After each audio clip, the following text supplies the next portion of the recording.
coming? Oh, really? Ah, very nice. So it was good that we took our time to get started. Yeah. Well, we're going to be here for a while, so it's no big rush. The big rush is when you chant these mantras. Always gives me a rush.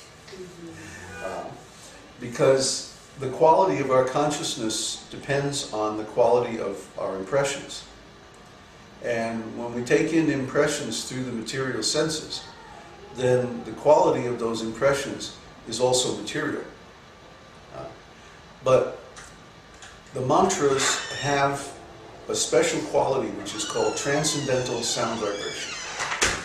Transcendental sound vibration means that there is no significance to these words in the material world. These words have only a spiritual significance. They don't have any material meaning. So when we hear these words, the impressions that we get from them are fully spiritual. And this changes the quality of our consciousness. You may not feel it immediately. At one time in Hawaii, I was trying to talk to a young fellow about this, and he was saying, well, I tried chanting the mantra and nothing happened. I said, really? Nothing happened? He said, yeah, I chanted it for 30 minutes and nothing happened. Well, we have in our minds how many lifetimes of material impressions? Who can count the number of lifetimes that we've been in this material world? And so our minds are full of material impressions. Our identification with the material body. Our mind full of all kinds of material desires, material thoughts, material calculations. Our identification with our form of occupation, or with the country of the birth of our body, or with the particular family, or the particular activities that we perform in this life. So many material designations that we identify with, and because of that identification, all the impressions, all the sense impressions connected with that are of material quality. Well, how many are you talking about as far as quantity?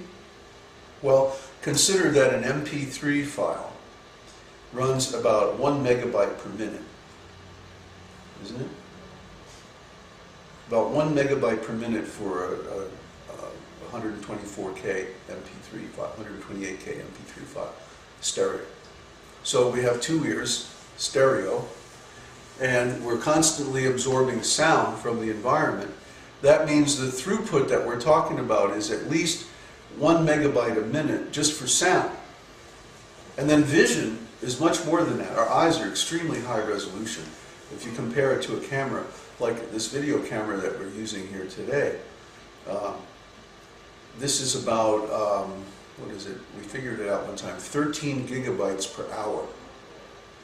13 gigabytes per hour divided by, well, let's say it's 12, and divided by 60, it comes out to like 500 megabytes a minute. 500 megabytes a minute for the video. And we have two eyes, not just one. It's stereo. So we have two of those going.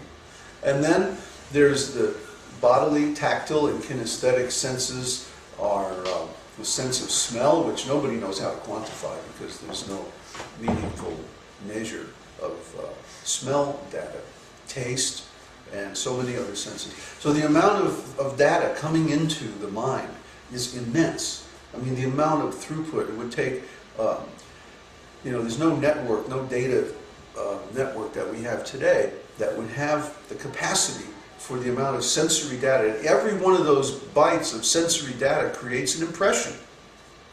So we have this enormous file of impressions in our mind. That's what the mind is. It's a file of impressions or pictures of our experience. So the quality of those impressions, taken as a whole, is what determines the quality of our consciousness. So all these lifetimes in the material world, we've been absorbing tons and tons of impressions of material life, all through the material senses, because we think that the body is ourself, or we assume that it is.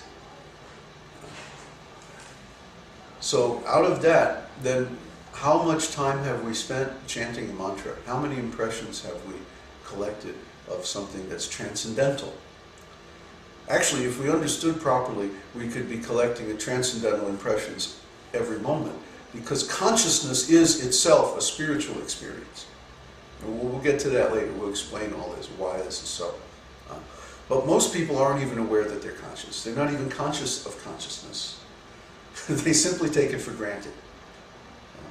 But it's actually the most wonderful thing that we possess. And we should appreciate it properly. So hopefully this seminar will help you do that. But anyway, how many impressions of spiritual quality does the average person absorb, even in a lifetime? Very, very few in comparison to the flood of material impressions that we have to accept through the senses and so on. And then our mind also. In our mind, we are generating material impressions by our evaluation of our sense experience. So the mind is full of material impressions, both directly generated from the senses, through the senses, and those that result from our processing that information to try to understand what kind of situation we're in and what kind of value we should, or meaning we should attach to our experience. That's another layer of impressions that are self-generated. So the combined aggregate of all these impressions is extremely large. Yet, to attain spiritual consciousness, we have to somehow collect enough spiritual impressions, impressions of a spiritual quality, to overcome the material impressions. Now, fortunately, spiritual impressions are very powerful, more powerful than materially, because they aren't subject to the degrading influence of time. In other words, spiritual things are ever fresh. I've been chanting this mantra and other similar mantras for a long time, going on 50 years now. And I never get tired of them. They never become dry. They never become stale. They never lose their appeal or their freshness, because everything that's truly spiritual is eternal, without beginning or end. So that's the difference between material and spiritual. You can ask anybody who's teaching spiritual things. You can ask your pastor down at the church, or the yoga teacher down at the local ashram, or whatever, the local Zen master or whoever. Ask them, what's the difference between material and spiritual? And most of them can't tell you. They won't be able to. I mean, they might come up with some gobbledygook, explanation. But they don't have the real knowledge of what is spiritual. So they can't help us. That's very unfortunate. There should be, like a guru on every street corner. There should be a transcendental doctor in every hospital, that can help us heal our consciousness. Unfortunately, this knowledge is very, very rare. So we're very happy that you could be with us today and share this knowledge. Now, my promise is, if you take this mantra, or any transcendental mantra, and you just chant this mantra, like, as much as possible, as close to 24 hours a day as you can.